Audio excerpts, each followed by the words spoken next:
Marriage Principles to Grow By. This is chapter 2 of a short marriage book being written by Kevin Hill. Principle number 2. We decisions build your marriage. Me decisions tear it apart. We decisions are decisions that need to be made in your relationship that will affect the other person. We decisions are decisions that both people talk about and they take full ownership of, and you do it together.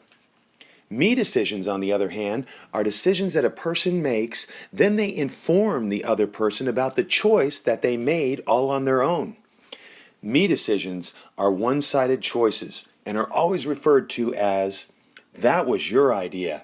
You have to deal with the consequences of that bad choice. You're all on your own. LOL. Personal story. Several years ago, my wife and I were considering getting a family dog. I had always wanted to get a smaller, low-maintenance dog, one that was easy to care for and didn't require a lot of attention. I know it sounds like a stuffed animal, right? My wife, on the other hand, looked back on memories of her childhood when she had a large, family-friendly dog, and it brought back fond memories of happy times in her life. So as time went by, my wife began to research on the types of dogs that are both larger in size and yet gentle in nature. This was important because at that time we had 6 children and one of them was under a year old. In her hours of research, she learned that the most popular larger family-friendly dog was none other than the Great Dane.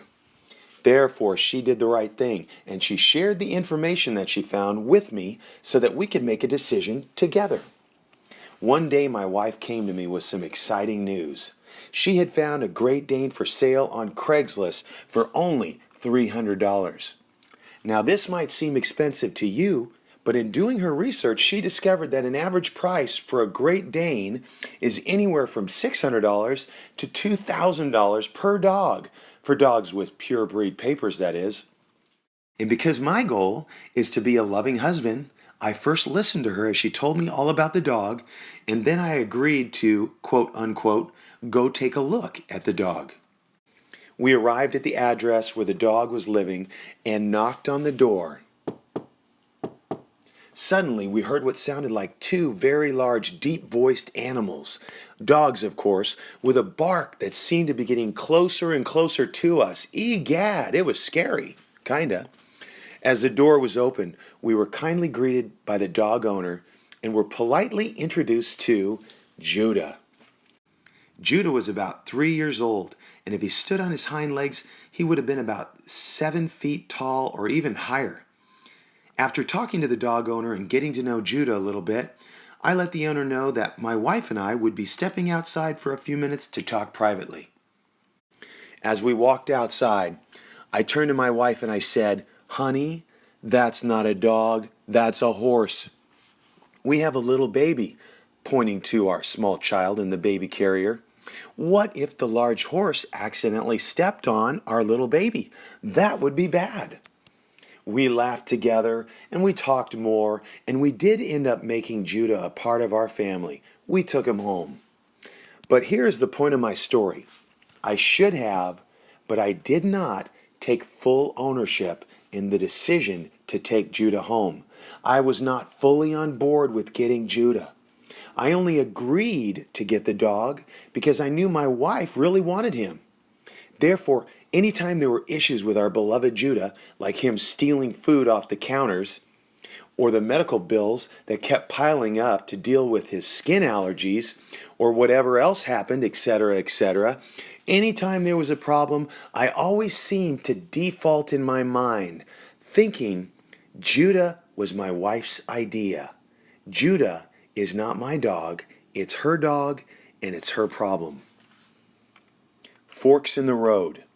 In any relationship, whether you're married, engaged, or just dating, there are many, many forks in the road where you can either grow closer together or you can grow farther apart. Making decisions that affect the other person is definitely one of those forks, and it is something that requires a lot of hard work and unselfishness, especially in the beginning of your relationship when you're laying the foundation. It is very important to discuss and agree on a plan for making future decisions that affect the other person. That way, when decisions come your way, you'll be prepared and you'll be able to grow closer together through the decision-making process instead of letting it build a wedge between you. Wrapping up this chapter, anytime that you make a decision that affects the other person, it is so important that you do the work necessary to come to a decision together, to make a we decision. And I'm not talking about agreeing to something just to let the other person get their way. I'm talking about both of you saying in your hearts, for example, yes, let's buy the house at 123 Happy Marriage Court. I'm fully on board. Let's do it together. Or, yes, I think it's a great idea for you to go back to school for 4 years, honey, and I will take care of the kids while you work on your degree with all the class time, the homework time, the stress, and all that good stuff. Let's do it together. Woohoo! Whatever comes your way, if you make decisions that affect the other person without them involved in the decision-making process, it is always going to cause deterioration in your relationship. It is always going to be looked at as, that was your bad idea. I'm not paying the consequences for your idea. It's your problem. One other thing to think about when you're planning out the decision-making process is that you can actually agree ahead of time to let the other person make certain decisions without you. For example, my wife and I have decided that she does not need to include me in the decision-making process when it comes to picking out and buying my clothes.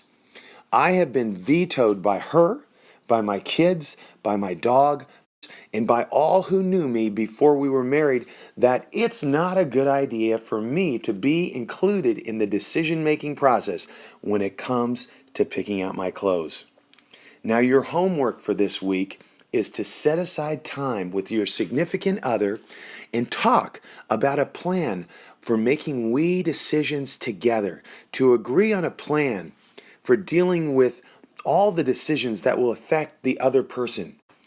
After time, you'll see amazing results as you grow your marriage together through making we decisions that both of you take the time and the energy to make together.